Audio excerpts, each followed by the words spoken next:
আমার সদিনে মরিচ গুলা সিদ্ধ করছে, সব পানি রাখছে।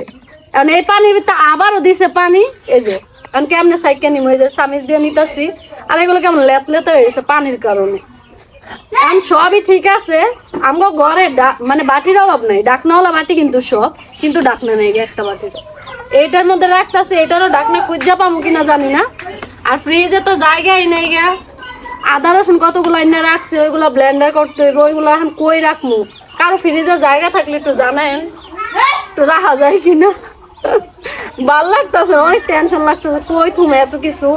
আর আদা রসুন আনছি অনেকগুলো, এগুলো যে ব্লেন্ডারও না করি শুকায় যাবো, নষ্ট হয়ে যায়। ওই আদাগুলো শুকায় যায়, রসুন গুলো কেমন ভিতরে নষ্ট হয়ে যায়।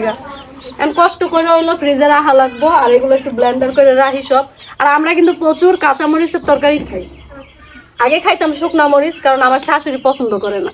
আর উত্তরবঙ্গের মানুষ কিন্তু কাঁচামরিচের তরকারি খায়, তারা শুকনা মরিচ খায় না। তো আমার শাশুড়ি লেগে কিন্তু এই কাঁচামরিচের তরকারি রান্না করা খাওয়া, তো খাইতে খাইতে না আমাদেরও এতটা অভ্যাস হয়েছে, মানে অনেক মজা লাগে। আমরা শুকনা মরিচের তরকারি খাইতে ইচ্ছা করে না। আগে ভাবতাম কি যে মানুষ কাঁচামরিচের তরকারি কেমনে খায়, কিন্তু এখন নিজে খাইতে খাইতে মানে বুঝতে পারলাম যে কাঁচামরিচের তরকারির টেস্ট বেশি।